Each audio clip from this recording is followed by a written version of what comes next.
Hello, it's day 134, and I want to talk about the 5K.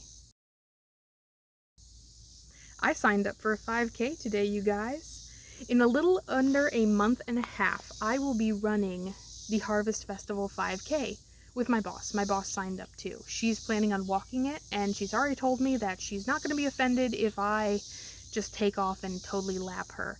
And I'm planning on this one being the one. Out of all the 5Ks I've done, out of all the t-shirts I've earned, I've never actually fully run a 5K, but this is going to be the one.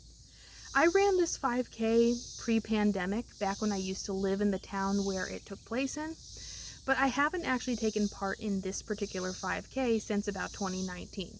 But I am familiar with the course, as long as they didn't change anything, which, judging by the website, they haven't. So the way this works, this 5K, it starts out with all of us running down the Missouri River Bluffs. And that road down the river bluffs, like, you're literally running down the side of a cliff, basically. So it is a very steep incline, and that's about a half mile of run. Then you have about a mile-ish of relatively flat riverbed trail, and then we loop back around and go up the other side of the bluffs, which I would argue that one's probably even steeper. You're going up the side of a cliff. That trail, you can literally look on either side of you, and there will be limestone outcroppings of river bluff. So it's a very serious half mile, that last half mile. Then back to the town square.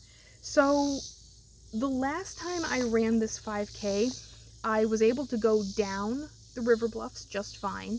And I would argue that running down the bluffs is probably harder than running up the bluffs, because you use very different muscles. But I was able to do that, and I was able to do a large portion of the flat piece of the trail. I would say I ran fully about a mile and a half before I had to stop. And once I stopped, that's when my stomach got kind of gurgly. If you run, you know what I'm talking about. There's a runner's stomach where you kind of start feeling sick if you let yourself. It's but then I walked, but I did end up having to walk up the very steep cliff at the end. So it wasn't ideal.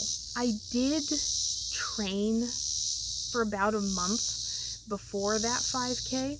And looking back now, I don't think I really needed to stop when I did. I probably could have gone a little farther. But this time I have more time to train. I have a month and a half. I've been training in the months leading up to this. I'm not starting from the couch. I've been running a little bit. And also, I don't know, I'm really motivated this time. If not this one, I don't know, maybe the Halloween one, maybe the New Year's 5K, but no, I don't want to put this off anymore. The Harvest Festival 5K is going to be it. Goal number 1, I think? We're doing it. I'm gonna do it, and I'm gonna punch every other runner on the way. I'm gonna punch my boss in the face. Don't punch my boss. She's a very nice lady. She signed us all up for it. She paid for it. So I am truly getting a free 5K t-shirt. I'm very excited. I'm very motivated. And I can't wait to get to the gym tomorrow and run, because I'm gonna be crossing that finish line as they're tearing it down, probably. My time's gonna be awful, but I'm gonna run the whole way. You watch me. It's happening.